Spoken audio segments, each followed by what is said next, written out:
Okay so let's start. हमारा जो आज का टॉपिक है, सो हमने रिकरेंट न्यूरल नेटवर्क्स पे ही, हमने देखे थे रिकरेंट न्यूरल नेटवर्क्स और उनकी उनके डेरिवेटिव्स, उन पे बैक प्रोपगेशन थ्रू टाइम, ये सारा कुछ हमने बड़ी डिटेल में देखा था। अ, हमने स्लाइटली टच की थी एक बात। अम, वो ये थी कि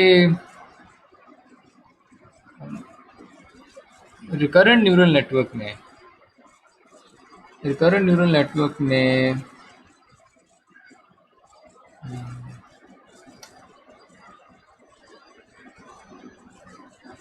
input at time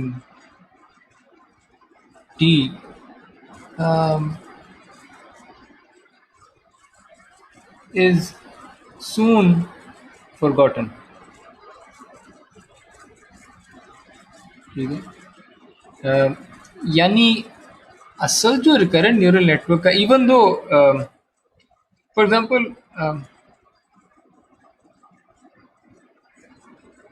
example output जो होती है y at time, let's say t plus 100, it depends on uh, x at t plus 100, यानी जो करंट इनपुट उस वक्त थी, and it depends on the hidden state at time um, t plus 99, ठीक है, which depends on the hidden state at t plus 98, which depends on the hidden state at t plus 97। और ये जो hidden states थे ये उस वक्त की इनपुट्स पे भी डिपेंड करते थे। यानी एच ऑफ टी प्लस 99 ये खुद एक फंक्शन था इनपुट एट टी प्लस 99 का, राइट। और चूंकि H of T plus 99 depended on all previous Hs, therefore this whole thing depended on all previous inputs as well. ठीक है, यानी मैं कहना ही चाह रहा हूं कि according to this equation, output at time t plus 100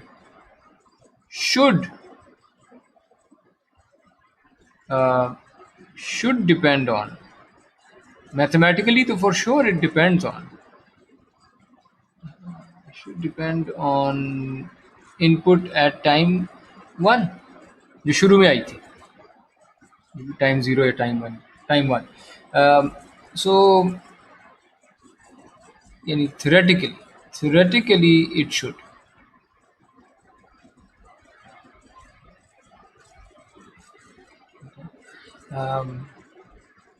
practically it doesn't।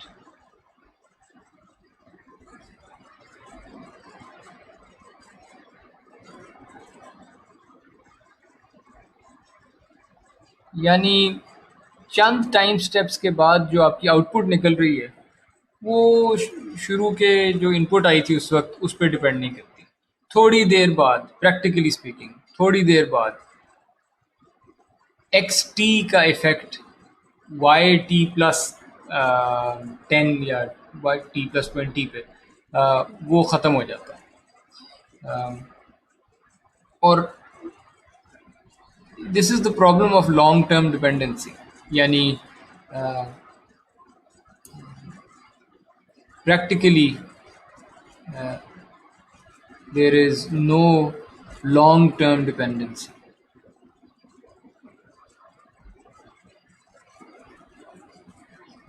long term dependency of outputs on previous inputs।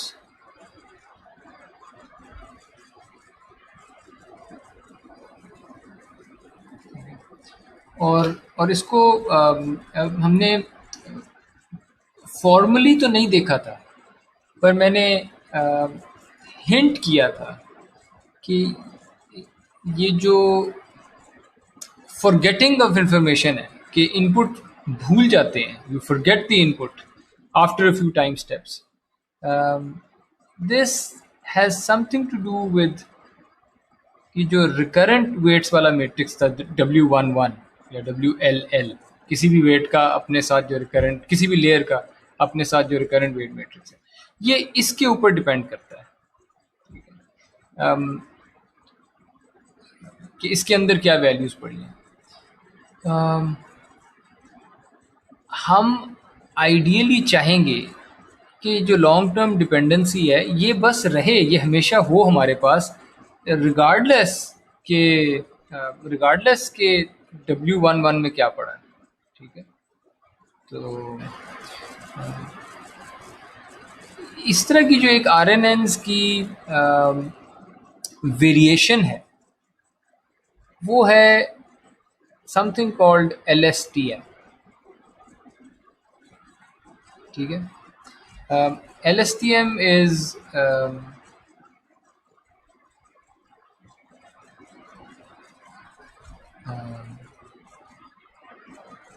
LSTM stands for long short term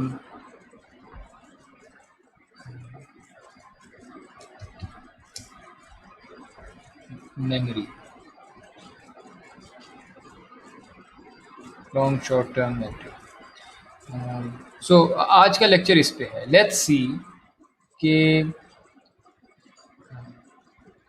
मैं एग्जांपल दे देता हूँ। फॉर एग्जांपल आपके पास कोई मैथमेटिक्स का या इसी को देख लें। Let's look at this thing.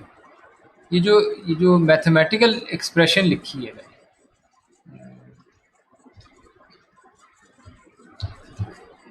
Let's look at this. अगर मैं इसको बारी बारी, मेरा नेटवर्क जो है, मेरा रिकरेंट न्यूरल नेटवर्क, अगर हर सिंबल को बारी बारी देख रहा है तो वो कहता है y आया था, फिर t आया था, फिर प्लस आया था, फिर 1 आया था, फिर 0 आया था, फिर 0 आया था। यहाँ पे उसने देखा कि एक ब्रैकेट ओपनिंग ब्रैकेट आई है, लेफ्ट ब्रैकेट, एक ओपनिंग ब्रैकेट आई है, लेफ्ट ब्रैकेट। अब इसको और यहाँ पे चलता जाता है, चलता जाता है, और यहाँ पे देखता है एक और लेफ्ट ब्रैकेट आ गई। ठीक है, तो ये जो लेफ्ट ब्रैकेट क्लोज, जब राइट ब्रैकेट आती है यहाँ पे, ये कौन से वाली ब्रैकेट क्लोज हुई है, ये वाली कि ये वाली, राइट? और कितनी ब्रैकेट्स ओपन थी, अब ये याद रखना चाहिए। क्या कोई पहले ब्रैकेट ओपन भी थी या नहीं थी ओपन? अगर ओपन ही कोई नहीं थी तो ये क्लोजिंग ब्रैकेट कैसे आ गई, राइट? अब ये सारी मेमोरी जो है वो नेटवर्क में रहेगी। इट टर्न्स आउट कि RNNs जो है वो ये शॉर्ट टर्म अगर होना कि थोड़ी देर पहले ओपनिंग ब्रैकेट आई थी, इतना वो याद रख सकता है, RNN इतना हैंडल कर लेता है। ठीक है, इलस्ट्रेटिव एग्जांपल दे रहा हूँ कि अगर शॉर्ट टर्म किस्म की है ना memory, RNNs can handle this. RNNs tend to forget, अगर बहुत पहले कोई चीज़ हुई थी तो पुरानी इनपुट्स जो हैं वो ये फॉरगेट करता जाता है। This is hard to handle. ये जो दूसरी ब्रैकेट आई, this long term dependency is hard to handle. इसको LSTM बेहतर हैंडल कर देते हैं।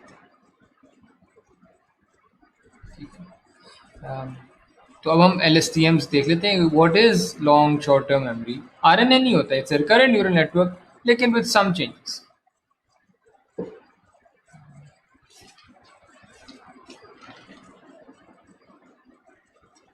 लेट्स सी, हमारे पास एक आम रिकरेंट न्यूरल नेटवर्क कैसे हम बनाते थे। हम कहते थे आपके पास इनपुट आई और आपने उसको वेट से मल्टीप्लाई करके, बायस ऐड करके, tan h में से गुजारा, और जो आउटपुट आई उसको आपने कहा h, हिडन लेयर की आउटपुट। ठीक है, और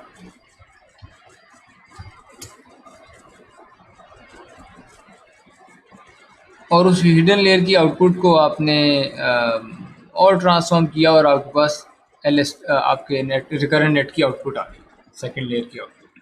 ओके, लेकिन उसमें रिकरेंस भी थी, यानी ये जो काम हो रहा था, ये काम हो रहा था टाइम टी पे। ठीक है, यहाँ मैं लिख देता हूँ टाइम टी, विच मीन्स के ये जो एक्टिवेशन फंक्शन है इसको पिछला हिडन स्टेट भी फीड हुआ था, विच मीन्स कि यहाँ पे x of t minus one था और वो भी tan h में से गुजरा था और उसने कोई h बनाया था उस टाइम का, ये वही h फीड हो रहा है, उधर से कोई y आया था उस टाइम पे, एंड सो ऑन।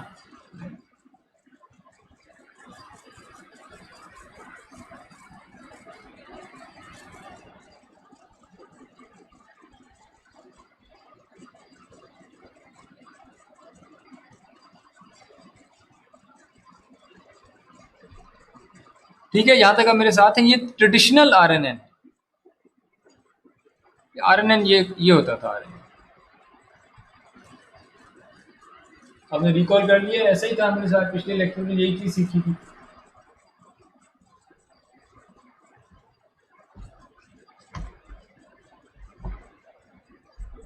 यानी सर जी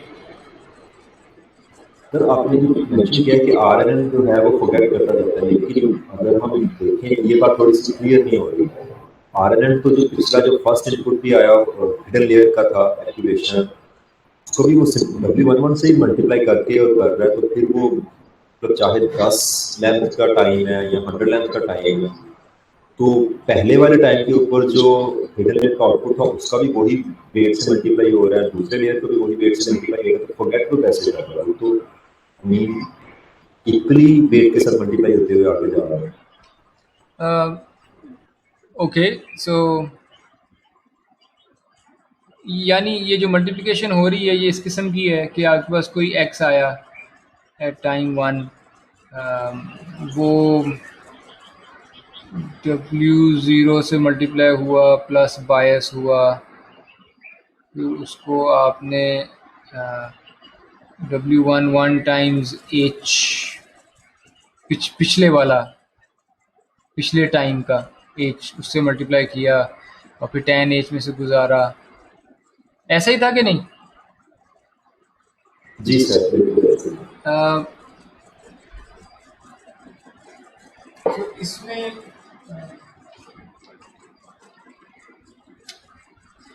इसमें लेट्स कंसिडर, अब आपने जिक्र कर दिया तो let's start considering H of hidden layer की आउटपुट एट टाइम टी। थोड़ी देर के लिए आप ये जो एक्टिवेशन फंक्शन है ना, इसको आइडेंटिटी बनाते हैं लीनियर, यानी जो इनपुट है वही आउटपुट। इजाजत है थोड़ी देर के लिए? जी सर, इसलिए ताकि हमारा एनालिसिस ज़रा सा आसान हो जाए। सो मेरे एच ऑफ टी ऐसे निकल रहा है, W11 into h of t minus one plus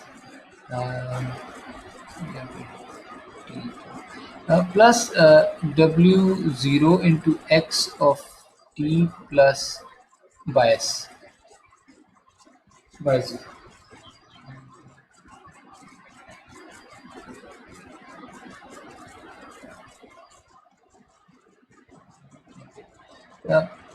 बायस भी मुझे इजाज़त दें, मैं बायस अभी अगर ना लिखूँ, इट्स जस्ट एन एडिशन। ठीक है, क्रूशल पार्ट ये है कि ये एच टी माइनस वन कैसे आया होगा। ये आया होगा W11 H t minus two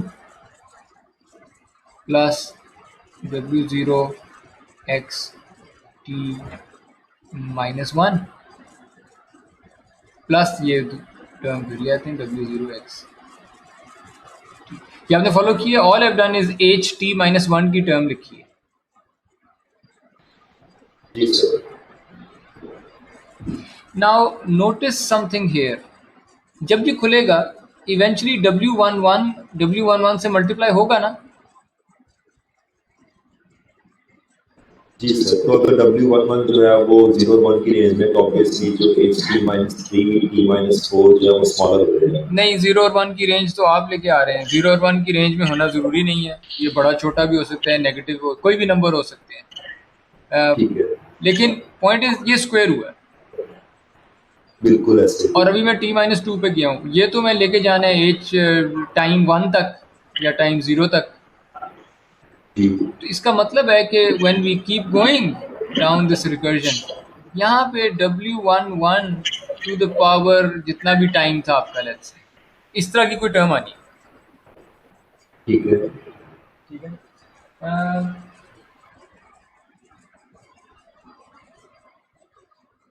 fine.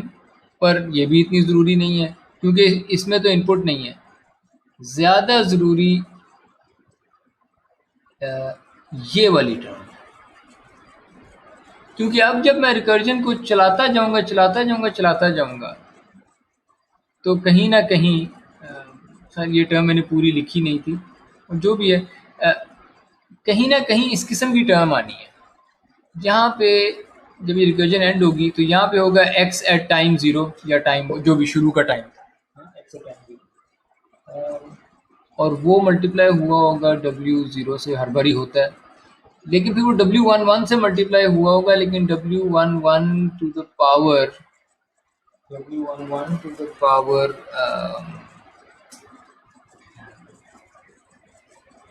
actually T capital T, sorry, small t.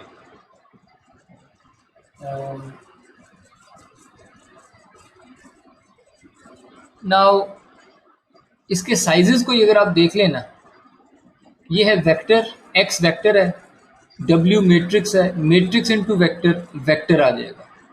और W1 फिर से मैट्रिक्स है, मैट्रिक्स इनटू वेक्टर, एक वेक्टर आ जाएगा. This thing is a vector, and this vector depends on x0, यानी जो शुरू में इनपुट थी आपके पास.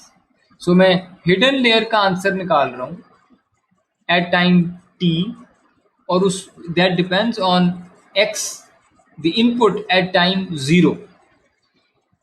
इस वेक्टर का जो मैग्नीट्यूड, अब मैं इसकी डिटेल में नहीं जाऊंगा, पर इस वेक्टर का जो मैग्नीट्यूड है,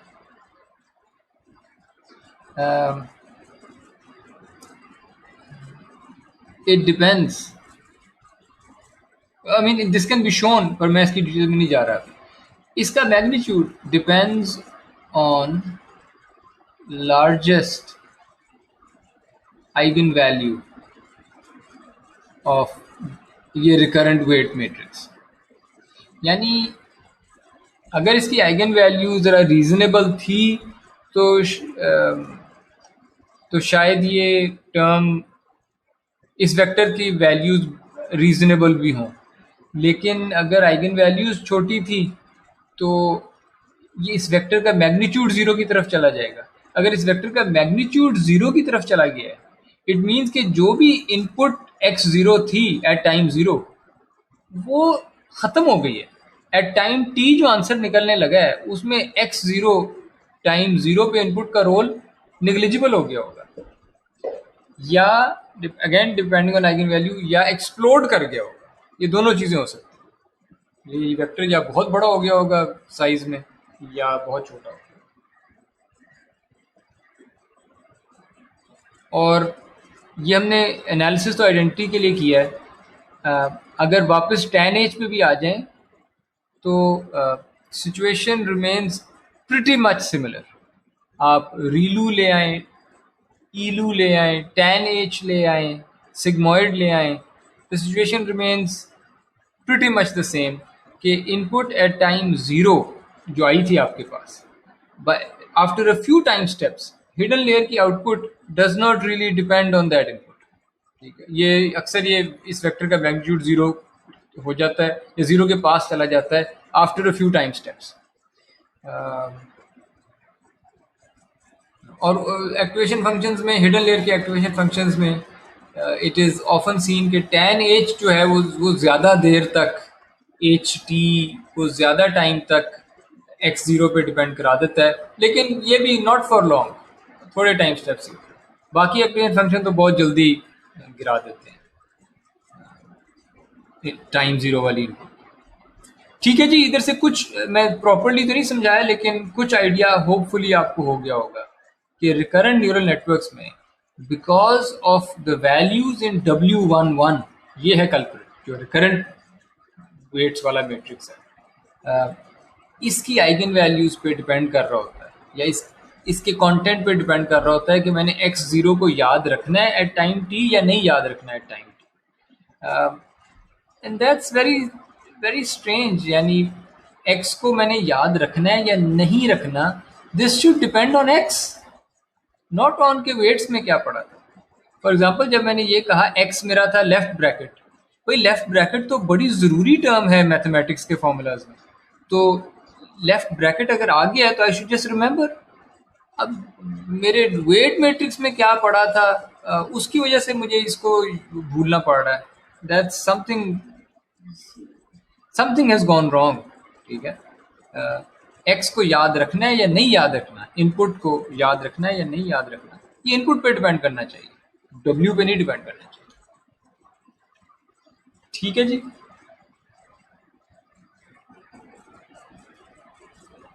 जी सर।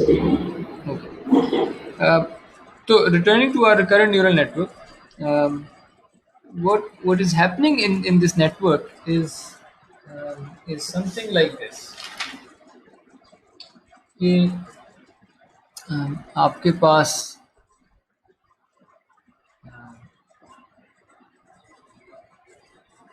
अच्छा, मैं कौन सी वाली जगह बना रहा हूँ,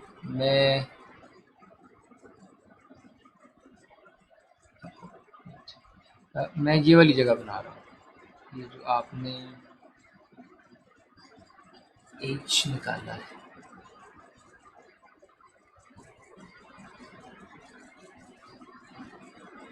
ये वाला पोर्शन मैं रीड्रॉ करने लगा हूँ यहाँ पे। इसमें नोटिस कि ये जो मैंने ब्लू रेक्टेंगल बनाया, इसमें इनपुट एरोज कौन कौन से हैं। एक इसके अंदर इनपुट एरो आ रहा है,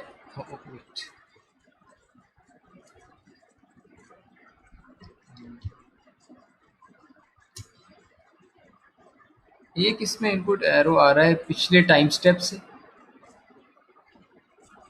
जिसमें hidden state at time t-1 था। एक इसमें इनपुट एरो आ रहा है इनपुट एट टाइम t, और इससे आउटपुट दो एरोज हो रहे हैं। दोनों एरोज में h ही है जो आउटपुट हो रहा है, यानी जो h की वैल्यू है वो बाहर जा रही है, वो सेकंड लेयर के वेट से मल्टीप्लाई होगी और वो y बन जाएगा। पर ये यूनिट आउटपुट करता है h को, और ये यूनिट आउटपुट कर देता है h को ही। तो इसके जो h जो हिडन स्टेट है वो आउटपुट हो रहा है स्पेस में भी, क्योंकि ये स्पेस के अंदर एक लेयर से दूसरी लेयर से दूसरी लेयर, ये स्पेस में जा रहा है, और ये टाइम में आगे जा रहा है। ठीक है, सो इसकी दो इनपुट्स हैं, दो आउटपुट्स हैं, output happens to be the same vector. और अंदर क्या हो रहा होता है, अंदर ये होता है कि आप अंदर काफ़ी कुछ हो रहा होता है एक्चुअली। आप x को लेते हैं, आप x को लेते हैं, आप किसी W0 से मल्टीप्लाई करते हैं और उसमें बायस ऐड कर देते थे।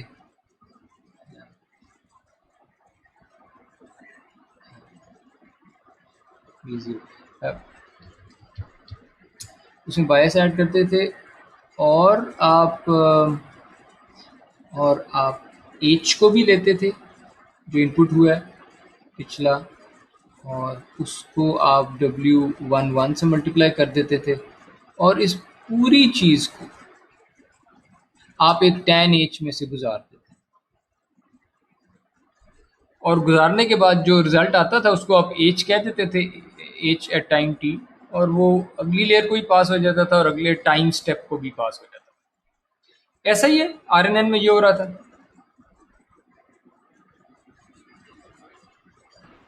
जी सर। राइट।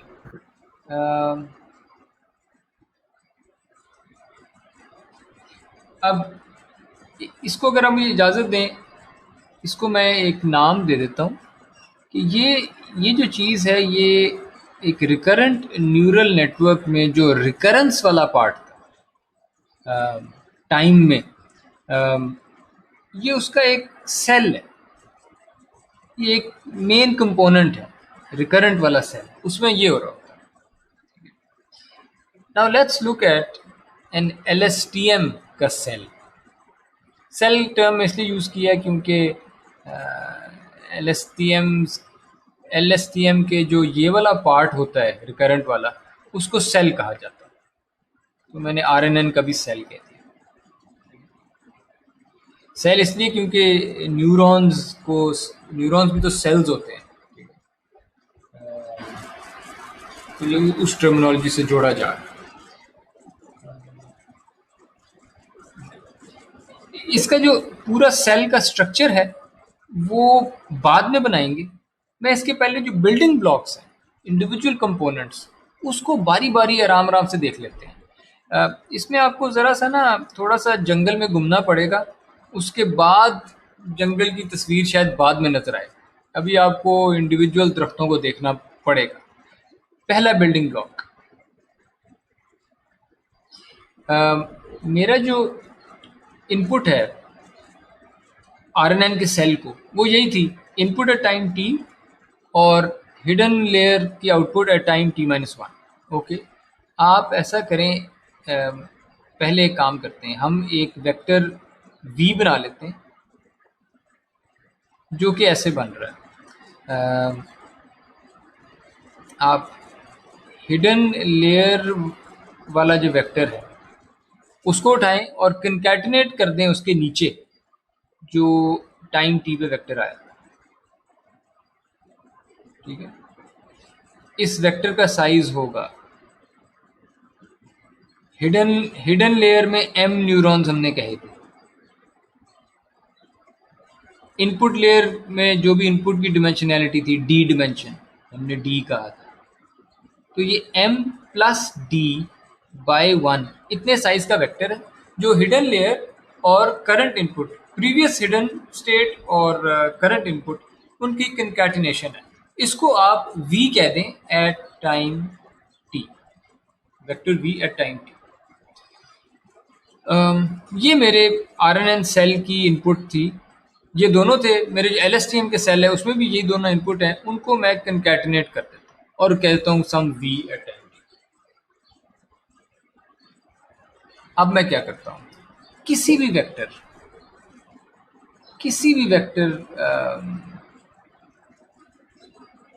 x कह दें, whenever you multiply a vector x with some matrix m, this is called a linear transformation.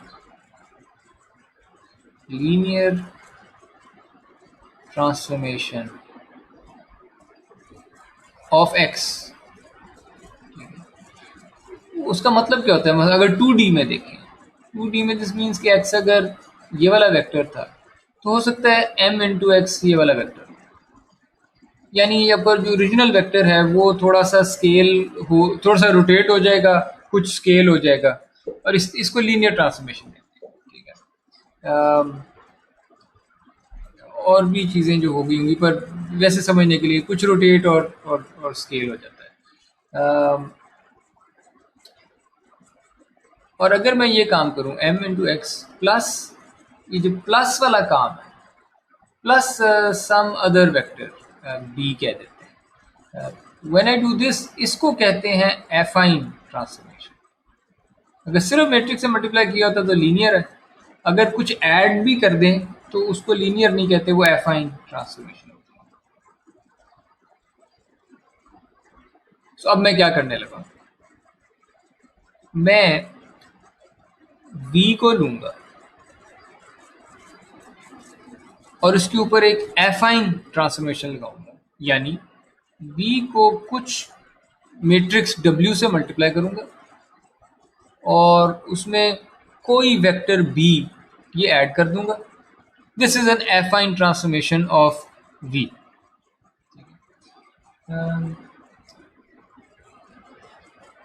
For reasons that will become clear later, इस W को मुझे इजाज़त दें मैं इसको WF कह देता हूँ और ये जो ऐड किया था वेक्टर इसको BF कह देता हूँ फिलहाल. ठीक है, इट्स जस्ट सम ट्रांसफॉर्मेशन. ठीक है, mx plus B, by the way mx plus B हो सकता है ये वाला वेक्टर बन जाए.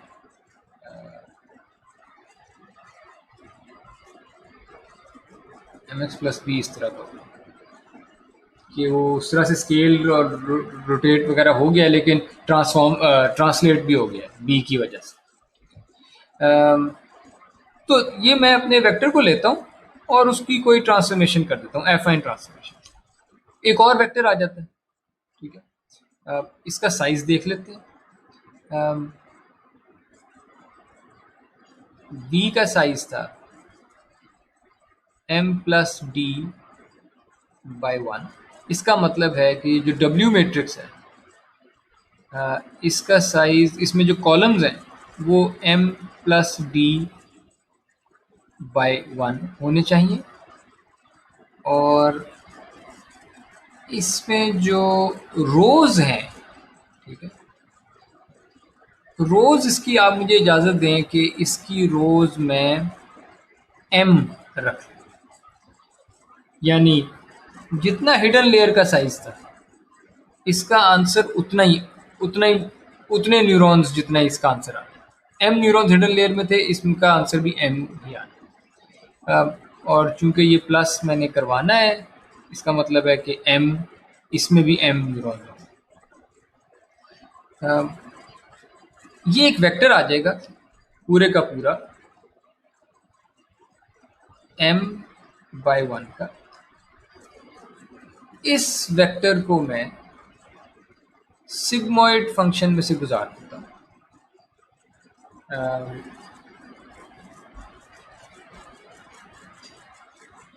और जब मैं सिग्मॉइड फंक्शन से गुजारता हूँ इसका मतलब है इस वेक्टर की हर एलिमेंट को मैं लॉजिस्टिक सिग्मॉइड में से गुजारता हूँ. हर एलिमेंट के ऊपर एक लॉजिस्टिक सिग्मॉइड लगाऊँ, एलिमेंट वाइज लॉजिस्टिक सिग्मॉइड. और जो सिग्मॉइड से गुजारने के बाद जो वेक्टर आता है m नंबर्स का, जिसके अंदर जो वैल्यूज हैं अब वो हर एलिमेंट की वैल्यू 0 से 1 तक होगी, उस वेक्टर को मैं नाम देता हूँ f एट टाइम t. ये एक m बाई 1 साइज का वेक्टर है. m by 1 vector with values between 0 and 1. ठीक है जी, यहाँ तक कोई सवाल? क्यों कर रहे हैं मैंने बिल्कुल एक्सप्लेन नहीं किया, बस कर रहे हैं.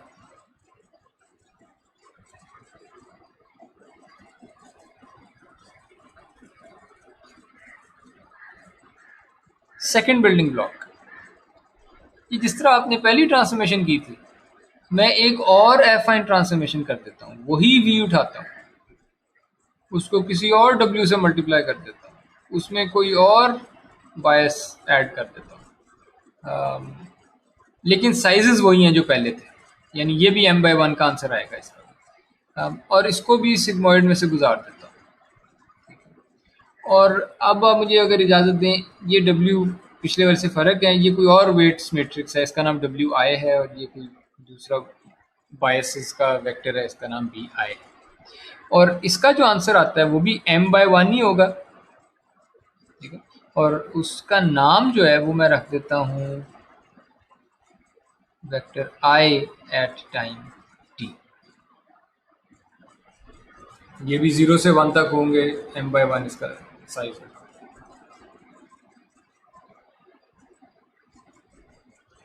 तीसरा बिल्डिंग ब्लॉक, तीसरे ब्लॉक में मैं फिर से वही हरकत करता हूँ, v टाइम t ट्रांसफॉर्म करें लीनियर ट्रांसफॉर्मेशन और उसमें ऐड कर दें, ये एफाइन ट्रांसफॉर्मेशन हो गई और उसको सिग्मॉइड में से गुजार दें। और इस वाले के जो डब्ल्यू ओ इसका नाम रख दें, बी ओ इसका नाम रख दें और ये वेक्टर आता है इसका नाम रखते हैं O, vector O at time T. ये सारे m/1 के वेक्टर्स हैं।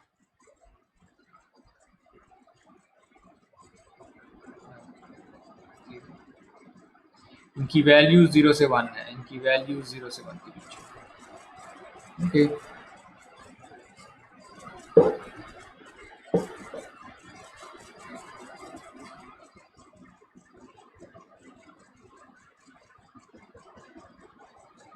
और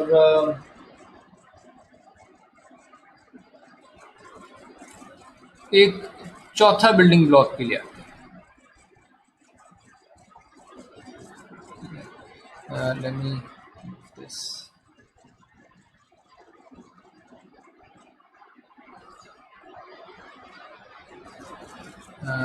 चौथा बिल्डिंग ब्लॉक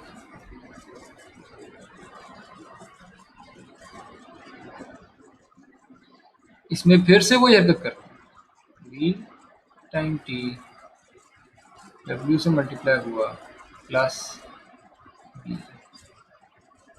लेकिन इस दफ़ा मैं सिग्मॉइड में से गुजारने की बजाय tan h में से गुजारता हूँ। और इसके अगर आप मुझे इजाज़त दें, इसको मैं डब्ल्यू सी कह देता हूँ और बी सी कह देता हूँ। और ये जो वेक्टर आएगा इस वेक्टर का नाम रख देता हूँ मैं सी एट टाइम टी। ये भी m/1 का होगा और इसमें जो वैल्यूज़ हैं वो -1 से 1 तक, क्योंकि tan h लगा हुआ है, tan h -1 से 1 तक आ सकता है। ये चार चीज़ें मेरे पास आ गई। पहली तीन तो हैं एफाइन ट्रांसफॉर्मेशन हैं, तीन फर्क एफाइन ट्रांसफॉर्मेशन हैं वेक्टर की, और वो तीनों बाद में 0 से 1 तक मैप कर दी गई। और जो चौथी है वो भी एक ट्रांसफॉर्मेशन है v की और वो -1 से 1 तक मैप कर दी गई। Okay, now let's look eight के LSTM का सेल होता क्या। LSTM का सेल बनाने के लिए मैं वही काम करूँगा कि जिस तरह RNN का सेल था आपके पास, मैं LSTM का सेल अब बना लेता हूँ।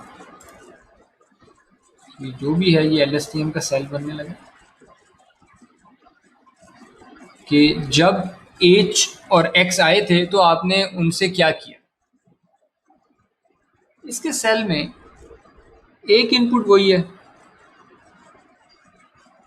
प्रीवियस टाइम स्टेप की हिडन लेयर की आउटपुट HT माइनस, ये तो पहले की तरह है, और इसकी इनपुट है x एट टाइम t, ये बिल्कुल पहले की तरह करंट इनपुट, फाइन।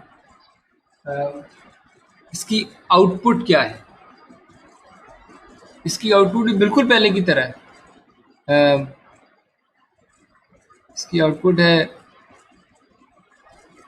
जो नया हिडन स्टेट आ गया h एट टाइम t, और वो आगे भी फीड हो रहा है स्पेस में अगली लेयर को, और वो टाइम में भी आगे फीड हो रहा है ht, सेम h पहले की तरह, बिल्कुल पहले की तरह। इसमें तो कोई फर्क ही नहीं है, इन दो बातों में कोई फर्क नहीं था। ये अगर मैं नीचे RNN सेल लिख लेता, RNN सेल में भी ये सारी बातें सही थी।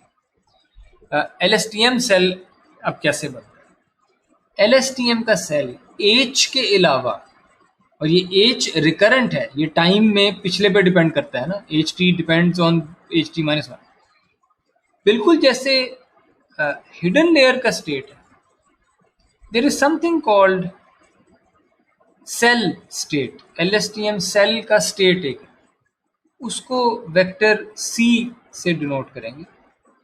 वो भी जो टाइम t-1 पे उसकी वैल्यू थी वो फीड हो रही होगी और उसकी एक वैल्यू निकल रही होगी एट टाइम t। बिल्कुल वही हो रहा है जो हिडन लेयर की आउटपुट के साथ कर रहे थे। मैं एक और चीज़ ले आया हूँ जो इस LSTM सेल का उसका नाम दे दिया सेल स्टेट। सेल स्टेट है, इसलिए उसका वेरिएबल c यूज़ किया, सेल स्टेट। ठीक है, और ये भी पिछले पे डिपेंड कर रहा होता है। फाइन, यानी फिलहाल LSTM में सिर्फ हमने एक चेंज किया, वो है we have introduced a cell state. लिख देता हूँ सेल स्टेट, और ये रिकरेंट है क्योंकि दिस टाइम t पे इट डिपेंड्स ऑन कि t-1 पे क्या था। तो ये दोनों चीज़ें रिकरेंट है, हिडन लेयर और सेल स्टेट। एक तो फ़र्क ये था कि सेल स्टेट आया, दूसरा फ़र्क ये है कि आपके RNN के अंदर यहाँ पे बड़ी क्लियर कंप्यूटेशन थी। tan h लगा हुआ था, W0 W naught X T plus B naught plus W11 H T one. यहाँ पे कॉम्पिटिशन्स जो अंदर हो रही हैं ये थोड़ी सी फ़र्क है। Let's look at those competitions first.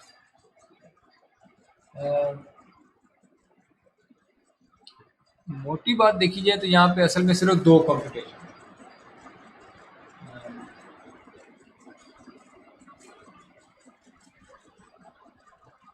अच्छा, मुझे एक इजाज़त दें, मैं टर्मिनोलॉजी थोड़ी चेंज कर लूँ।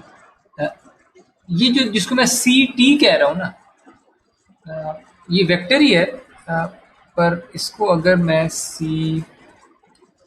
मुझे इजाज़त दें, इसको मैं ज़रा नाम चेंज कर दूँ, C टिल्डा कहने लगा हूँ। ये वेक्टर ही है लेकिन मैं वेक्टर नोटेशन यूज़ नहीं कर रहा हूँ।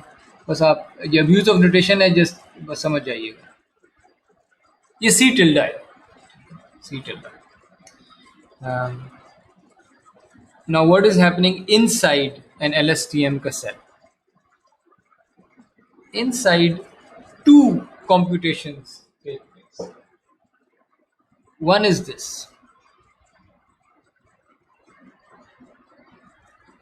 CT equals, यानी न्यू सेल स्टेट इक्वल्स ये जो FT वेक्टर था आपके पास, FT को लाइन और मल्टीप्लाई कर दें एलिमेंट वाइज। अगर आपके पास दो वेक्टर्स हैं, दोनों में 4 एंट्रीज हैं, एलिमेंट वाइज मल्टीप्लिकेशन, पहली एंट्री को पहली से मल्टीप्लाई कर दें, दूसरी को दूसरी, तीसरी को तीसरी, चौथी को चौथी से, और एंड दैट्स द आंसर। यानी एक नया वेक्टर आ जाएगा, वो भी उसकी लेंथ भी 4 ही होगी, लेकिन बस वो पिछले दोनों वेक्टर्स की कॉरस्पॉन्डिंग एंट्रीज मल्टीप्लाई होंगी। सो इसको आई थिंक इसको हाडमार्ड प्रोडक्ट कहते हैं, एलिमेंट वाइज मल्टीप्लिकेशन, हाडमार्ड प्रोडक्ट। ये जो नोटेशन है ये है क्या, एलिमेंट वाइज। सर ये मैंने नोटेशन एक रिसर्च पेपर में सूडो कोड में देखी है, वो यही होगी? ज़रूरी नहीं है, बी केयरफुल, बी केयरफुल। वो आप वो पेपर को गौर से देखें, वो उसने डिफाइन किया होगा कहीं ना कहीं। सो ये फ़र्क तरीक़ों से लोग यूज़ करते हैं, सो बी केयरफुल।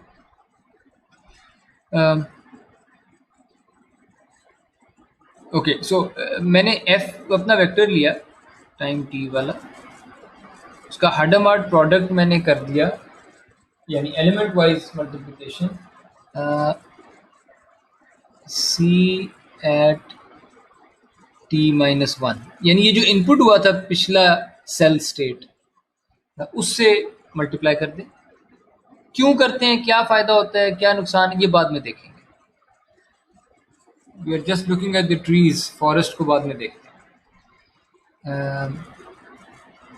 ये और फिर आप करें जो I वेक्टर आया था, I at time t, second building block जिसको मैं कह रहा था, उसको लें एट टाइम t, उसका भी एलिमेंट वाइज मल्टीप्लिकेशन करते हैं सी टिल्डा के साथ।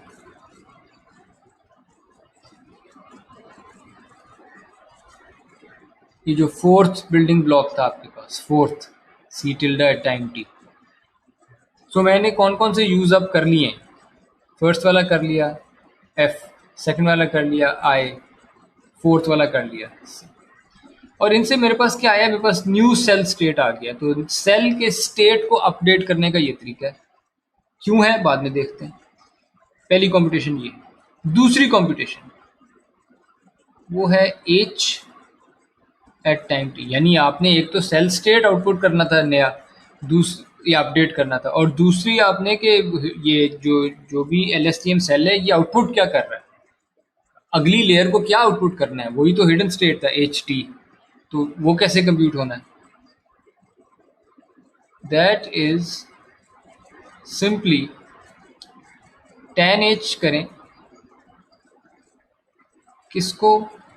ये जो अभी आपने हिडन स्टेट जो नया निकाला है ऊपर वाली इक्वेशन में जो CT नया हिडन स्टेट नया सेल स्टेट निकाला है, अपडेट किया है, उसको tan H में से गुजारें। वो अब -1 से 1 के दरमियान हो जाएंगे आंसर्स। और ये ज़रूरी थे क्योंकि HT के याद है हिडन लेयर पे हमने tan H एक्टिवेशन फंक्शन लगाया था RNN की बारी। ये जो H निकलता था, कोई भी H, ये चूंकि tan H से निकल रहे थे, ये -1 से 1 के बीच में होती थी ये वेक्टर्स। तो अभी भी हम वही काम कर रहे हैं कि मेरा जो H है वो tan H के थ्रू आता है, तो -1 से 1 के बीच में होगा। एक और काम करते हैं, ये जो हमने थर्ड बिल्डिंग ब्लॉक बनाया था, ये वाला OT, O at time T, इसके साथ element wise product.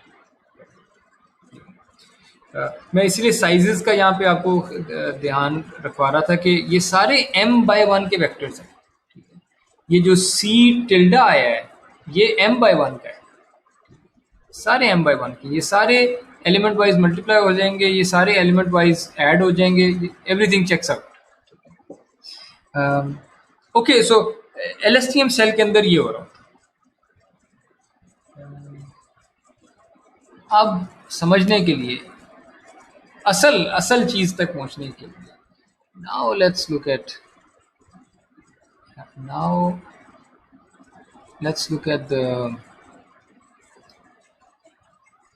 the roles of ये जो वेक्टर हमने कंप्यूट किया था F at time t, I at time t, O at time t, and C tilde at time t. Let's look at them. सबसे पहले F of t। जी कोई सवाल? जी sir, ये सी टिल्डा और सी आपस में मिक्स हो रहे हैं, तो कैंट वी डू कि सी टिल्डा को हम डी रख लें, ई रख लें, क्योंकि सी टिल्डा का अब क्लियर हुआ है कि सी टी -1 या सी टी से कोई ताल्लुक नहीं। मतलब ऐसा लग रहा है कि सी टिल्डा समहाउ सी टी ही है। सी टिल्डा को हम सी रखना लाजमी है, हम इसको डी नहीं कॉल कर सकते, पर इसको से सी टी से तो कोई ताल्लुक नहीं है जब इसे बिल्ड कर किया जाए। सी टिल्डा का सी टी से तो बहुत गहरा ताल्लुक है। नहीं, जब उसे बिल्ड किया जाएगा सी टिल्डा को, तब नहीं है। ओके, जब सी टिल्डा बनता है ना, ये जितनी भी चीजें मैंने बिल्डिंग ब्लॉक्स बनाए हैं 1 2 3 4 FIO C टिल्डा, ये सारे किसी एक वेक्टर पे डिपेंड करते हैं। वो वेक्टर कौन सा है? वो तो V है। वो V है, और V असल में वही है करंट इनपुट और प्रीवियस हिडन, है ना? तो ये सारे जो है उन पे डिपेंड करते हैं। तो सी टिल्डा और सी टी जो है ना आपस में सपोज कहीं सी टी है, या तो सी टिल्डा को हम डी नहीं नाम दे देते, उसको दे सकते हैं। दे सकते हैं, पर जान के सी दिया हुआ है, बिकॉज बिकॉज जो नया सी आना है वो ये सी टिल्डा पे डिपेंड करता है। सो अभी थोड़ा सा इंतज़ार कर लें, मैं वही असल में एक्सप्लेन करने लगा हूँ कि ये जो रोल्स हैं इनके, उनसे इनके नाम समझ आएंगे। इसका एफ क्यों रखा है, आई क्यों रखा है, आपने ये बाकियों में क्यों नहीं सवाल किया, एफ का नाम एफ क्यों रखा है, एफ का नाम सलमान क्यों नहीं रख दिया? जी सर वो ठीक है, सिर्फ सी टिल्डा और सी आपस में मतलब I know, and there's a reason. I know it can be confusing, but there's a reason for this. So ये अभी आने लगा है इसका आंसर। अच्छा जी, एफ ऑफ टी क्या हो सकता है? एफ ऑफ टी का कोई एक कंपोनेंट की बात कर लेते हैं, जेथ वैल्यू, वेक्टर है ना, उसका कोई जेथ वैल्यू ले लेते हैं। ये वैल्यू, मैं इसकी एक्सट्रीम्स की बात कर लेता हूँ। असल में तो ये बिटवीन 0 and 1 है, बिटवीन 0, ये सारे बिटवीन 0 and 1 है, सारे के सारे। लेकिन मैं इसकी एक्सट्रीम वैल्यूज ले लेता हूँ। एक दफ़ा देख लेते हैं कि ये जब ये 0 होगा तो क्या मतलब है, और अगली बार देख लेते हैं कि जब ये 1 होगा तो क्या मतलब है, और बाकी जितने भी वो वैल्यूज़ हैं वो मतलब फिर आप समझ जाएंगे अगर 0 से 1 के बीच में। 0 का मतलब ये है कि जब आप नया सेल स्टेट निकालते हैं, सी टी, इस इक्वेशन में, सी टी वाली इक्वेशन में, उसका जो जेथ कंपोनेंट होगा, जो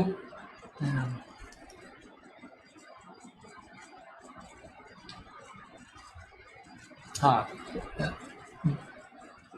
नोटिस कि एफ किससे मल्टीप्लाई हो रहा है, पिछले सेल स्टेट से, सी टी माइनस 1 पे, यानी टी माइनस 1 पे सेल स्टेट या इस वेक्टर का जो जेथ कंपोनेंट था वो अब 0 से मल्टीप्लाई होना है।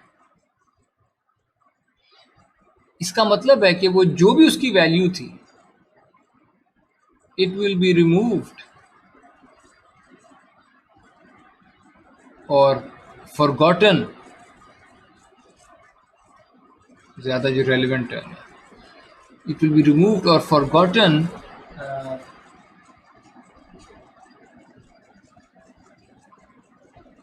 in the new state, in the new cell state, C T J। ये क्लियर हुई बात कि नहीं?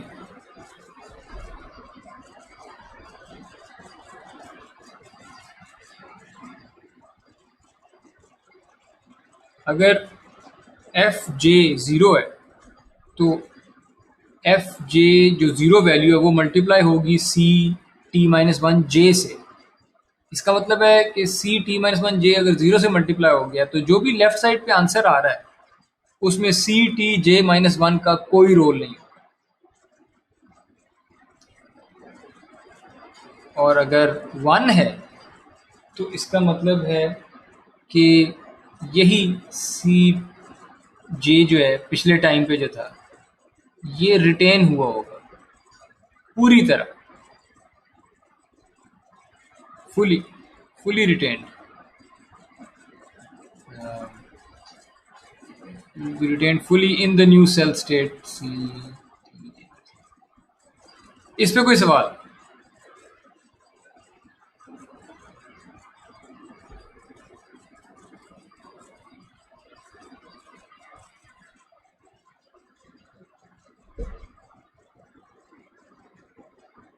Any questions?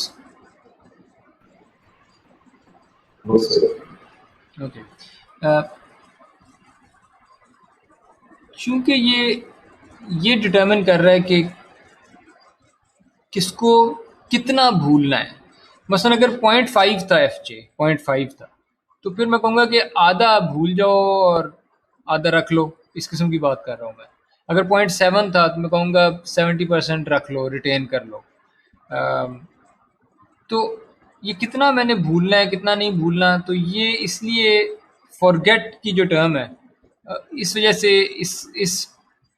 इस ऑपरेशन का, इस ट्रांसफॉर्मेशन का जो नाम है, वो उसका जो सिंबल है वो एफ है, फॉरगेट। और रियली बिकॉज ये 0 से 1 के बीच में है सारी, तो this thing is a gate. ये आपको बता रहा है कि सेल स्टेट का जो पिछला सेल स्टेट था t-1 पे, वो उसको एक गेट से पास कर रहा है ये, और वो गेट एफ टी खुद वो गेट है जो कह रहा है कि तुम्हारी पुरानी वैल्यूज थी वो कितनी कितनी तुम आगे लेके जा सकते हो। हर कंपोनेंट पे एक गेट लगा हुआ है, m कंपोनेंट्स थे वेक्टर के, हर कंपोनेंट पे एक गेट लगा हुआ है जो कह रहा है तुम 2.2 से मल्टीप्लाई होके आगे जा सकते हो, तुम 0 से मल्टीप्लाई होके आगे जा सकते हो, तुम 1 से मल्टीप्लाई होके आगे जा सकते हो, तुम 0.6 से मल्टीप्लाई होके आगे जा सकते हो। तो it's a forget gate, it's a forget gate on previous cell state.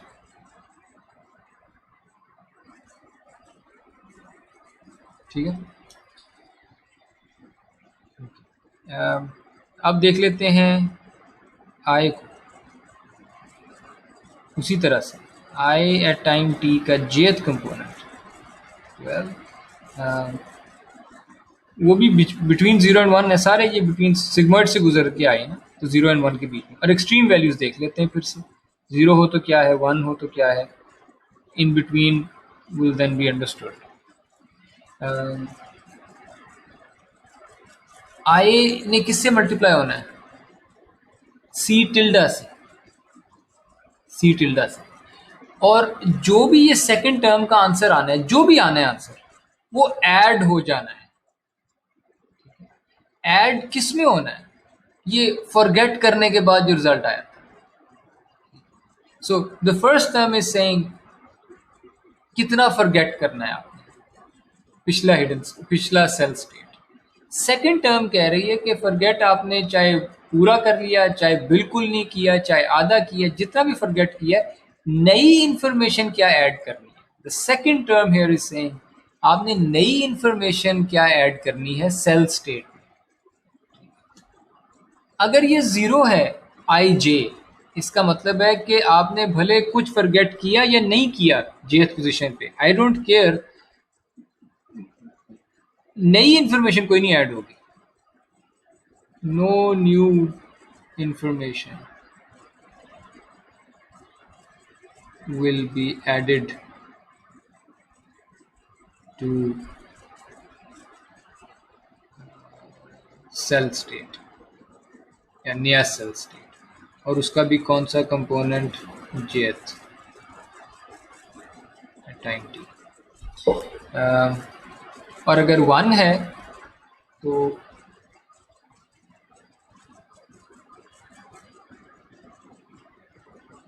अगर 1 है, अब सी टिल्डा को देख लेते हैं, सी टिल्डा है क्या, या हम उसको इंटरप्रेट कैसे कर सकते हैं। सी टिल्डा असल में सिर्फ वो जो इनपुट थी वी, एच और एक्स से बना हुआ, उसकी एक एफाइन ट्रांसफॉर्मेशन थी जिसको आपने -1 से 1 के बीच में मैप कर दिया था।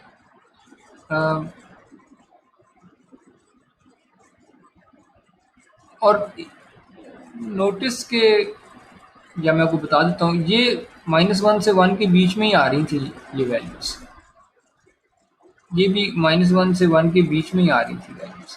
यानी मेरे पास जो सेल स्टेट पुराना था, पुराना सेल स्टेट -1 से 1 के बीच में कोई वैल्यूज वाला वेक्टर था, और मेरे पास जो सी टिल्डा है ये भी -1 से 1 के बीच में वैल्यूज वाला एक वेक्टर है, उतना ही बड़ा इसका साइज है जितना पुराने हिडन सेल स्टेट का साइज था। यानी I can treat this C tilde as a potential cell state। मैं नहीं कह रहा न्यू सेल स्टेट ये है, पोटेंशियली न्यू मुझे कहना चाहिए।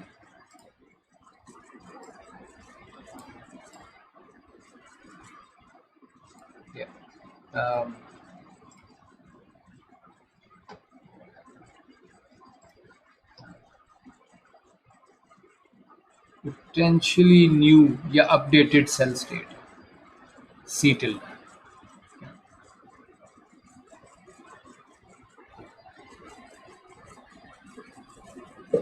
And why do I say potentially?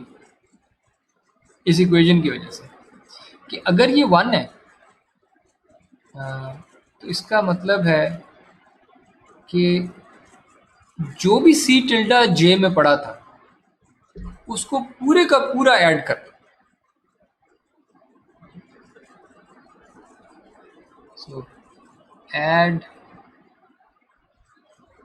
The potential at the potential cell state C tilde at time t और उसका jth कंपोनेंट कंप्लीटली यानी 1 से मल्टीप्लाई करने के बाद उसको कोई स्केल ना करे, कम ना करें, पूरा जैसा है एज इट इज उसको ऐड कर.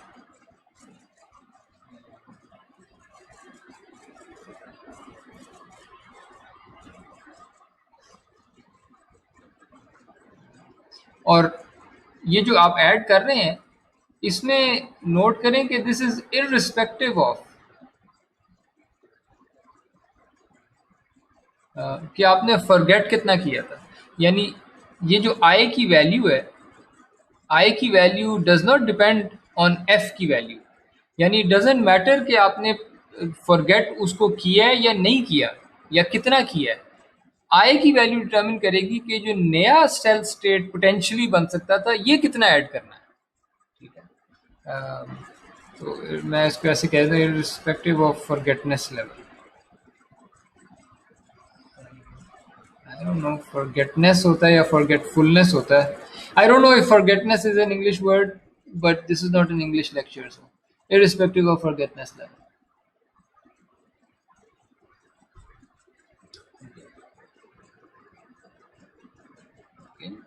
यहाँ तक कोई सवाल? ये भी एक गेट है, इसको इनपुट गेट कहते हैं, हेंस द सिंबल आई. और ये इनपुट गेट है ऑन सी टिल्डा. पोटेंशियली नहीं आता. सर आपने यहाँ पे मेंशन किया कि सी टी माइनस 1 है वो -1 से 1 के बीच में जी.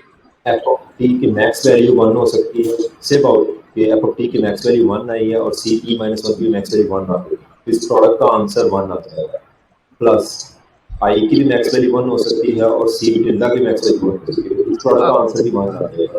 ओवरऑल क्वेश्चन होने के बाद सी टी का आंसर तो 2 हो जाएगा. आप सही कह रहे हैं, आप सही कह रहे हैं, आप सही कह रहे हैं. मुझे ये नहीं कहना चाहिए था. ये वाली बात गलत है. सी टी पे कोई ऐसी शर्त नहीं है, एज पे है. सी पे ऐसी शर्त नहीं थी, एज पे थी ये शर्त -1 से. सर वो सी टाइम 0 पर 0 से इनिशियलाइज हुआ होगा क्योंकि टाइम 0 पे भी तो हम वो करना.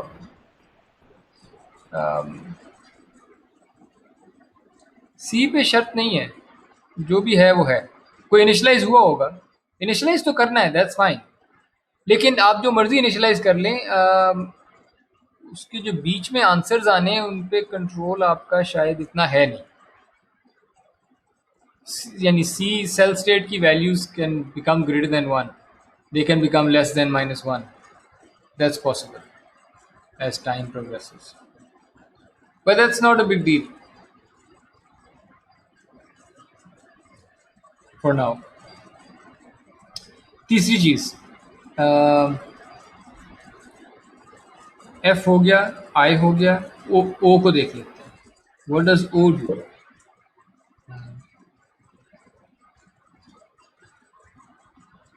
ये भी सिग्मोइड से गुजरा हुआ है, 0 से 1 तक है. एक्सट्रीम वैल्यूज को देख लेते हैं. 0 का क्या मतलब है और 1 का क्या मतलब है. इस केस में 1 को पहले देख लेते हैं. अगर ओ जे की वैल्यू 1 है तो एच जे की वैल्यू क्या होगी? कोई मुझे बता सकता है? अगर ओ जे की वैल्यू 1 है तो एच जे की वैल्यू क्या होगी?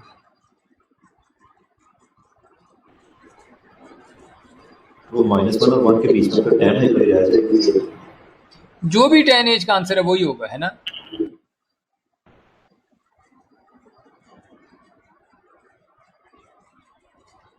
यानी set H J at time t equal to tan h of c, जो अपडेटेड स्टेट आ गया था, सी टी जे। यानी जो भी सेल स्टेट था उसको tan h में से गुजारें और क्या हिडन स्टेट की ये आउटपुट है।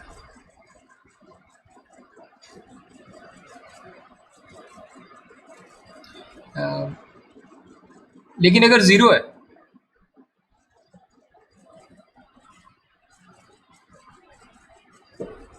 अच्छा, इसको डिस्कस कर लेते हैं। H J equals tan h of this, यानी यहाँ पे हो क्या रहा है? एच जे जो है ये है क्या? ये आपकी आउटपुट नहीं है इस सेल की। H is the output. इसका मतलब है कि मैं सेल स्टेट जो है, सेल स्टेट सी जे, उसका जेथ component eight time T is fully exposed now. Uh,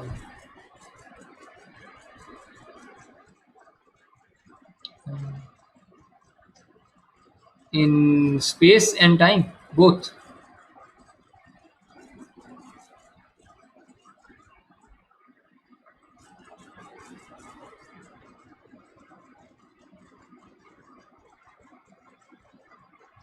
ठीक है?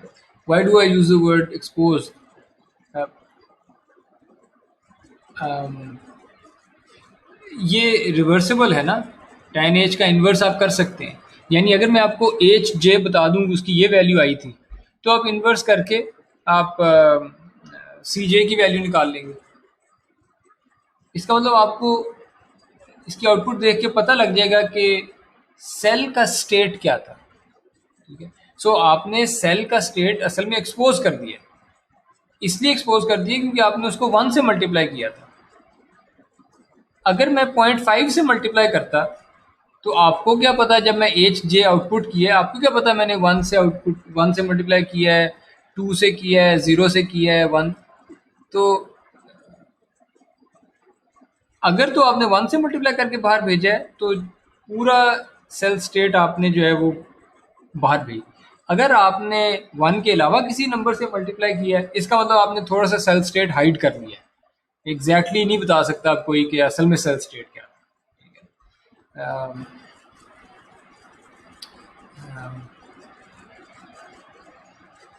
तो इसकी दूसरी एक्सट्रीम क्या करती होगी? जीरो का क्या मतलब है? जीरो का मतलब है कि कंप्लीटली हाइड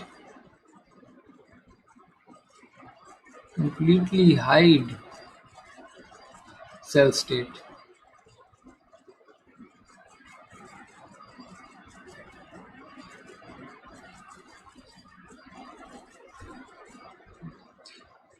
इसका मतलब है कि ये जो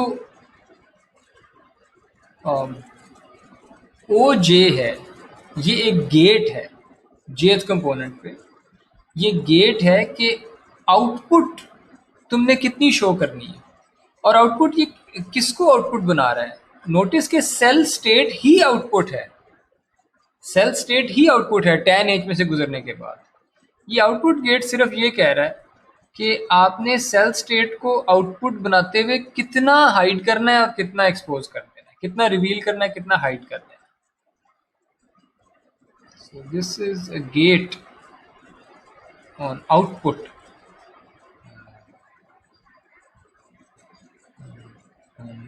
रिसीव एट टाइम टी। तो 3 गेट्स आ गए आपके पास। पहला गेट प्रीवियस सेल स्टेट पे था कि भूलना कितना है। अगला गेट इनपुट पे था कि आपने कितनी नई इंफॉर्मेशन इनपुट करनी सेल स्टेट में कितनी नई इंफॉर्मेशन ऐड करनी है आपने।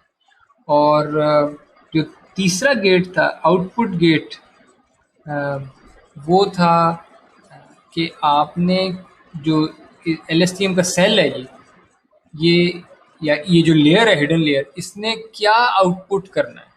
वो आउटपुट जो है असल में सेल स्टेट को ही आउटपुट करता है 10 एज में से गुजारने के बाद। लेकिन 10 एज में से गुजारने के बाद फिर एक गेट लगा हुआ है कि तुम्हारी आउटपुट 0.3 से मल्टीप्लाई होकर जाएगी, तुम्हारी 0.4 से मल्टीप्लाई होकर, तुम्हारी 0 से, तुम्हारी 1 से, तुम्हारी 0.7 से, and so on, her component के लिए अलग। तो ये 3 गेट्स हैं।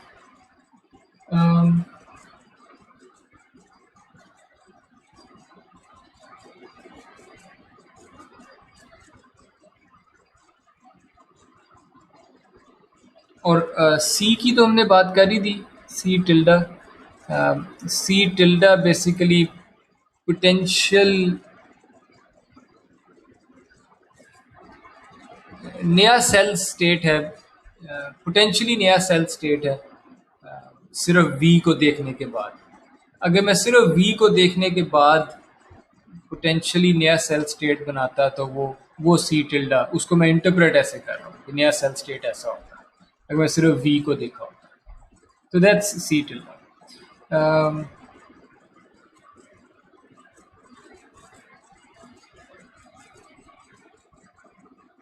इसकी क्विकली एक डायग्राम बना लेते हैं और उसमें मैं ये डायग्राम कॉपी करता हूँ एंड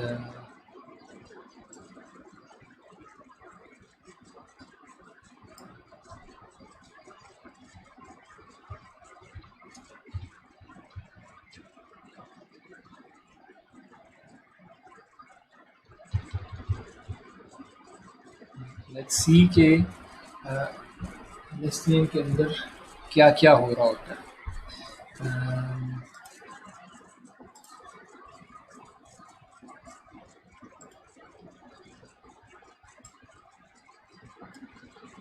इसको हम बाहर निकालते हैं।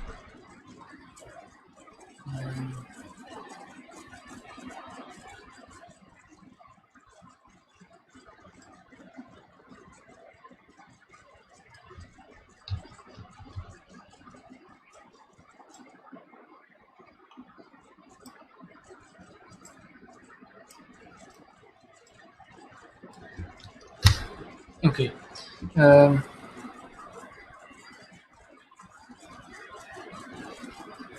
सो होगा ये मेरे पास h(t-1) आया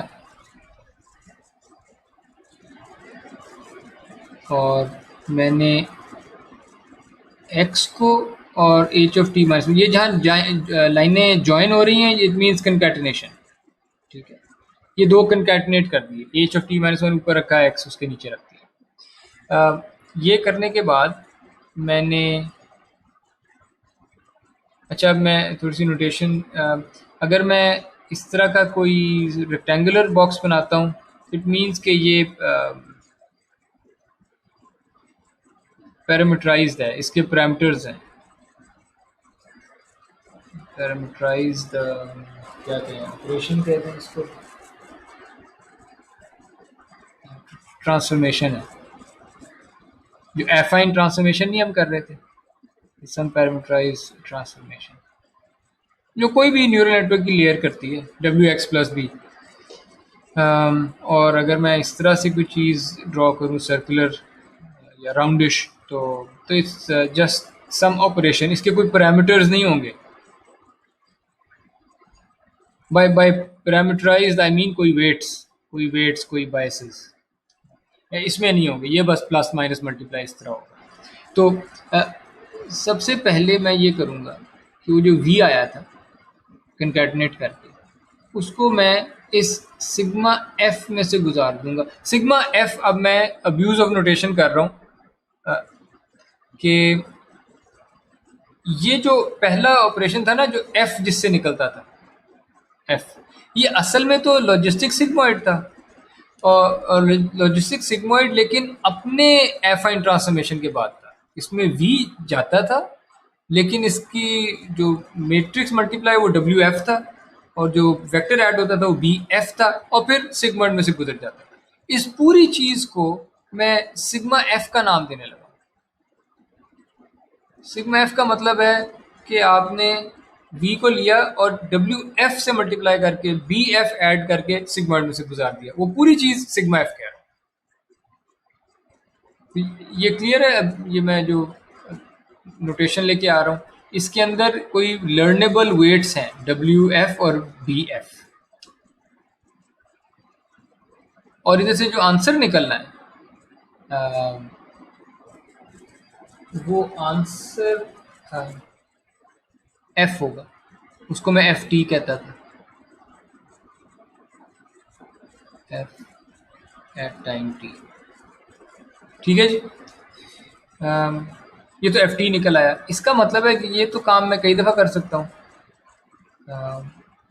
क्योंकि ये वही वी था जिससे एफ बनाया था।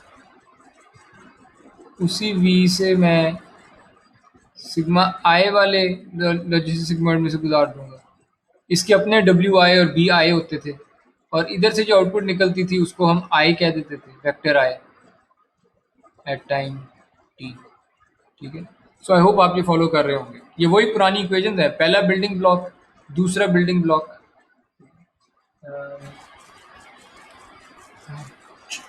जो फिर जो चौथा बिल्डिंग ब्लॉक है वो मैं पहले बना रहा हूँ। चौथा बिल्डिंग ब्लॉक वो था सी टिल्डा वाला, जिससे सी टिल्डा निकलता था, और वो सिग्मोइड से नहीं होता था, वो टैन एच से होता था। लेकिन टैन एच था सी वाला टैन एच, यानी इसके कोई पैरामीटर्स थे डब्ल्यू सी और B C. As you can see building block number 4 में ये टैन एच जो इसके पैरामीटर्स हैं डब्ल्यू सी और बी सी। तो इस पूरी चीज़ को मैं टैन एच कह रहा हूँ, टैन एच सी से डिनोट कर रहा हूँ। तो यहाँ पे टैन एच सी है, और वही वी इसको फीड हुआ, और इसने जो आउटपुट निकाली उस आउटपुट को हमने नाम दिया सी टिल्डा एट टाइम टी। आप लोग मेरे साथ हैं फिलहाल कि नहीं? मैं सिर्फ डायग्राम बना रहा हूँ उसी काम की।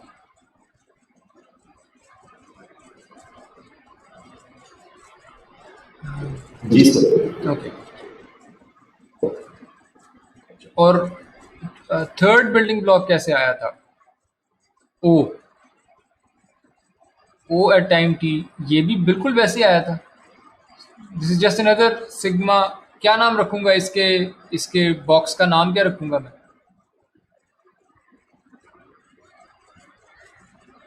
डायग्राम में इसके बॉक्स के अंदर क्या लिखा होगा?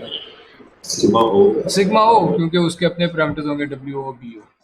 Okay, let's do this here. यहाँ पे है इनका बॉक्स, इसके अपने पैरामीटर्स होंगे, हर एक के अपने अपने पैरामीटर्स हैं, डब्ल्यूज और बीज, और ये वही कंकैटिनेटेड वी चारों को फीड हुआ, और इसने अपनी आउटपुट निकाल दी, and that output was we called it O at time T. Great. तो ये वो पहले 4 बिल्डिंग ब्लॉक हो गए थे। इसके बाद सिर्फ 2 ऑपरेशंस थे। Let's go to the LSTM cell. ये 2 ऑपरेशंस थे। उन 4 गेट्स को कंप्यूट करने के बाद 2 इक्वेशंस थे। अब उनको देख लेते हैं। हमने एफ उस डायग्राम में बना दिया, ओ बना दिया है, आई बना दिया, सी टिल्डा बना दिया। अब हमने सिर्फ ये एलिमेंट वाइज मल्टीप्लिकेशंस बनानी है कॉरस्पॉन्डिंग चीज़ों के बीच में, और ये प्लस लेके आने हैं, राइट? और मे बी ये टैन एच एक ये लाना है। सो अब जो आप उस नई अगली फिगर में जो आप एडिशंस देखेंगे वो सिर्फ ये एलिमेंट वाइज मल्टीप्लिकेशंस होंगी, प्लस होंगे और कोई tan h आएगा। बाकी सब कुछ हम कर चुके हैं। लेट्स सी, ये दो इक्वेशन हमने नीचे कॉपी कर ली थी। वो दो इक्वेशंस ये पढ़ी हैं, ठीक है। और उनके हिसाब से अब कॉम्पिटिशन्स कर लेते हैं। f ने किससे मल्टीप्लाई होना है?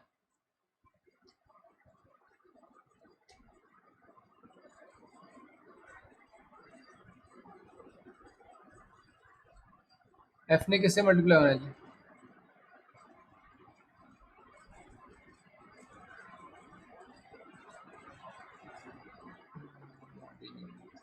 एनीवन?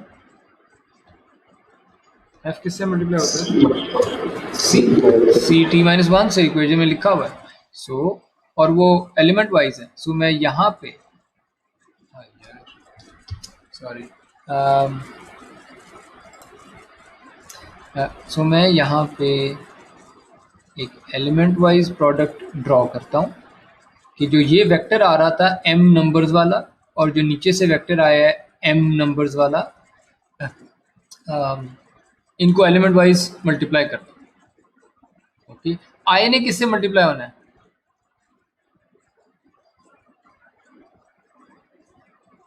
सी टिल्डा से। सी टिल्डा से, और सी टिल्डा उसके साथ है। So take i from here, element wise C tilde के साथ, और ओके ये भी हो गया। और उसके बाद इन दोनों को ऐड कर देना है, इन दोनों वेक्टर्स को, ये प्लस है बीच में, विच मीन्स कि जो यहाँ से आंसर निकला है मल्टीप्लाई होने के बाद उसको लेते जाएं, और जो यहाँ से आंसर निकला है मल्टीप्लाई होने के बाद उनको प्लस कर दें। आई अपोलोजाइज, मुझे जगह ज़्यादा रखनी चाहिए थी। This is really hard to understand. I hope आप फॉलो कर रहे होंगे। इक्वेशन में बस इक्वेशन की फिगर डायग्राम बनाई जा रहा है। सो एफ जो है वो element wise C T minus one से मल्टीप्लाई हुआ, I element wise C tilde से मल्टीप्लाई हुआ, I C tilde element wise multiply. और ये जो दोनों मल्टीप्लिकेशन जो हो गई थी ये आपस में ऐड हुई हैं, तो उनको एलिमेंट वाइज मैंने ऐड कर दिया।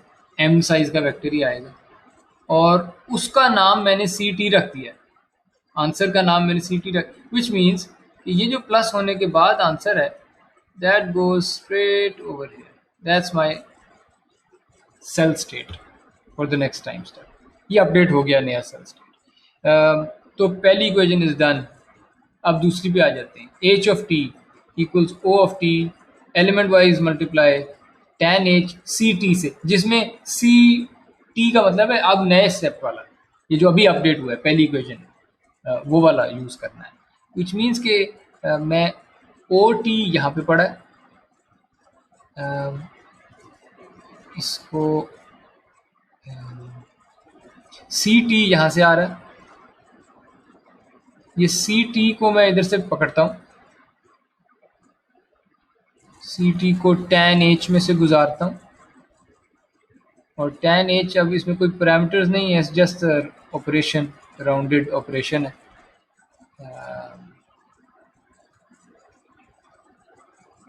या नोटिस किया tan एच दो थे, एक tan एच था मेरा पैरामीटर्स वाला, tan एच सी टिल्डा को लाने के लिए जो था उसका अपना WCBC था। ये जो tan एच है इस इक्वेशन में ये सिर्फ ऑपरेटर के तौर पे है, ये कोई वो सी की हर वैल्यू पे को tan एच में से गुजारा है, -1 से 1 आंसर आ जाएगा, इसके अपने कोई पैरामीटर्स नहीं है। तो इट्स जस्ट एन ऑपरेशन, ये राउंडेड मैंने बनाया। और इससे जो रिजल्ट निकलता है उसको एलिमेंट वाइज मल्टीप्लाई करना है, किसके साथ? ओ टी के साथ, ठीक है, आउटपुट गेट के साथ, के कितनी चीज़ें हाइड करनी कितनी नहीं हाइड करनी, और जो रिजल्ट आता है उसको आप एच टी का नाम दे देते हैं, राइट। सो यहाँ से arrow just goes to the updated hidden state and you done. So ये आपकी LSTM की LSTM की जो डायग्राम है वो ये हो रहा होता है LSTM के एक सेल में वर्सेस RNN के एक सेल में। RNN के एक सेल की जो फिगर थी उसमें सिर्फ ये tan H एक हो रहा था, WX प्लस B और प्लस W11 इंटू HT-1। इसके अंदर 4-5 चीज़ें हो रही हैं।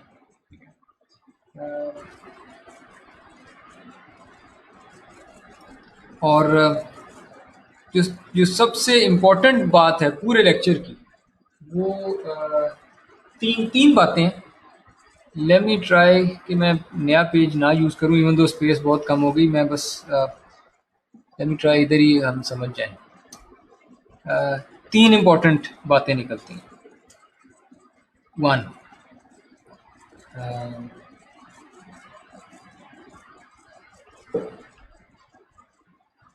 एक ही इम्पोर्टेंट बात है, उसको मैं एक ही इम्पोर्टेंट बात है। नोटिस दैट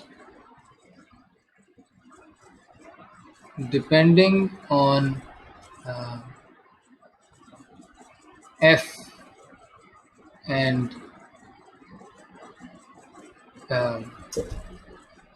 जो forget gate था, depending upon the forget gate and depending upon the input gate,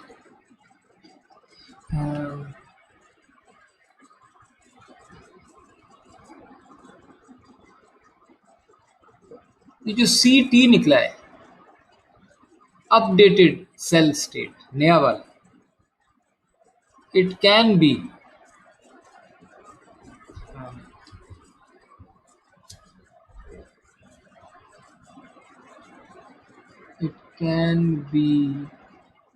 an exact copy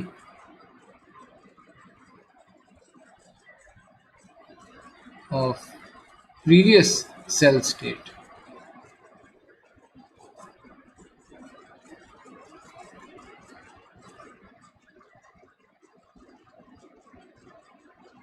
इसका क्या फायदा होगा?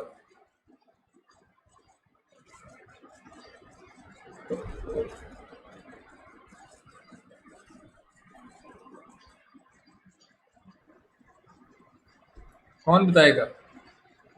ये जी, एनीवन? सर अगर हम उस पिछली स्टेट को लूज नहीं करना चाहते तो वो फिर हमें मिल जाएगी शायद। Yes, you have a chance कि वो लूज नहीं होगी। एग्जैक्टली। और ये किसने आंसर किया? आपका नाम क्या है? अली सर। अली। जी। अली, क्या हमने किसी और लेक्चर में किसी और टॉपिक में भी इस किस्म की चीज देखी है रिकरेंट नेटवर्क से पहले?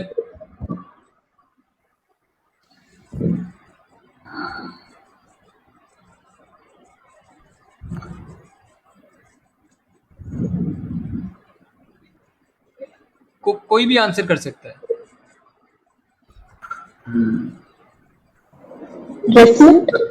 Resonate, exactly ResNet. ये किसने आंसर किया?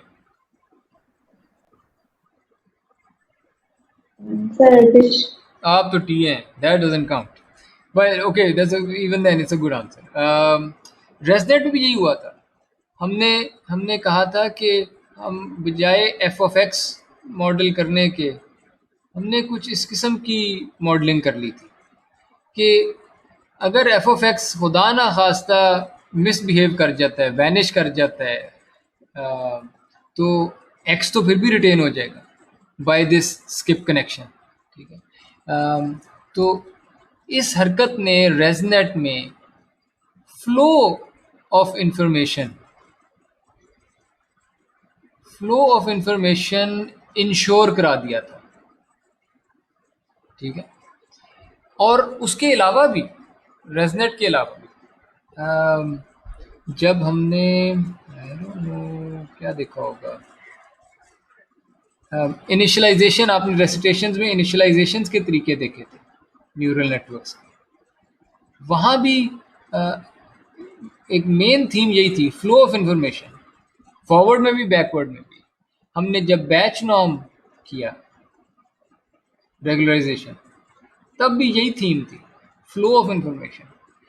अम, ये यानी डीप लर्निंग के अंदर ये थीम नज़र आएगी आपको। अगर आप मेरे कोर्स से और कुछ भी नहीं सीखते, सिर्फ यही सीख लें कि ये जो डीप लर्निंग है इसका जो एक एक सेंट्रल थीम जो है, बैकबोन जो है ना, वो ये 4 लफ्ज़ हैं।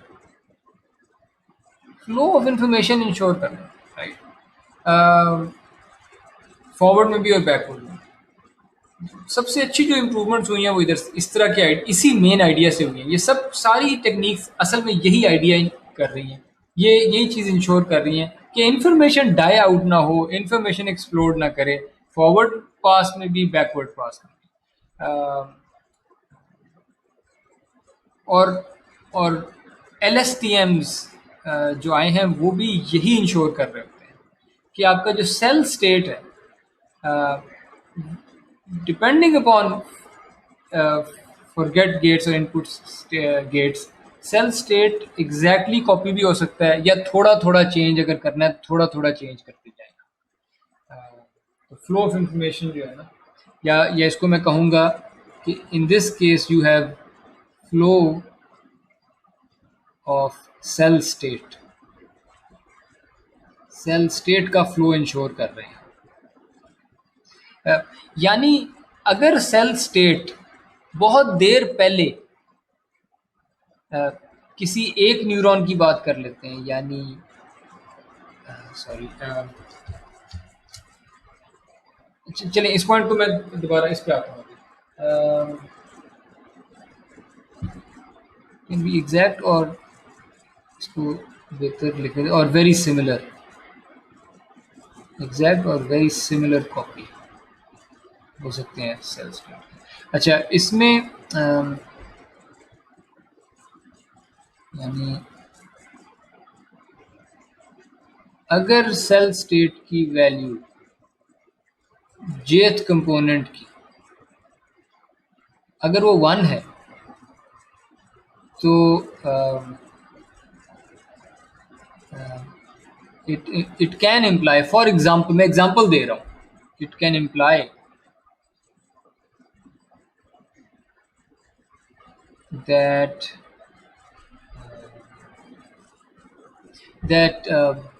for example a bracket is currently open,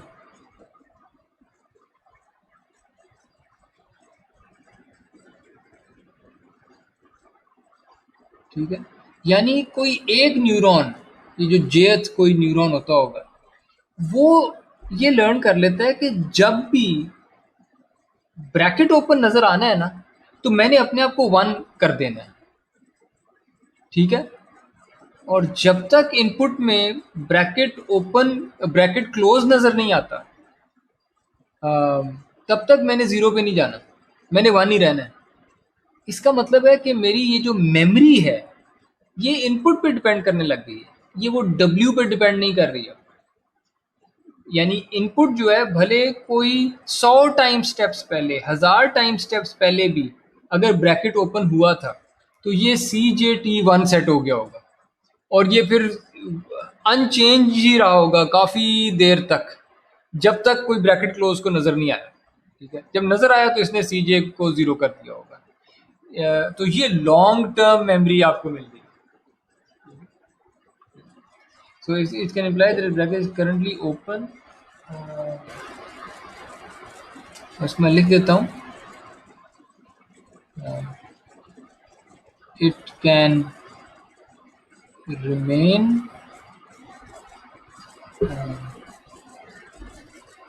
one for a long time.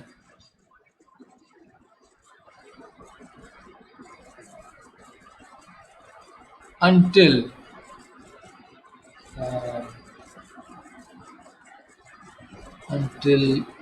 a closing bracket is seen.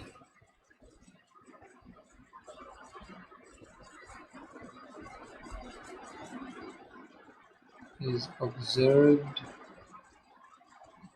at input. और ये वर्ड यहाँ ज़रूरी है कि ये 1 कब सेट हुआ था, इनपुट को देख के सेट हुआ था, और इसने 0 कब सेट हो जाना दोबारा, जब ये इनपुट को देख के होगा। ठीक है, तो ये इनपुट डिपेंडेंट मेमोरी है और ये बहुत लॉन्ग टर्म चल सकती है। ठीक है, सिर्फ वो जो रिकरेंट मैट्रिक्स के वेट्स की वजह से मेमोरी खराब हो जाना वो प्रॉब्लम नहीं है। ठीक है, तो this gives you long term memory.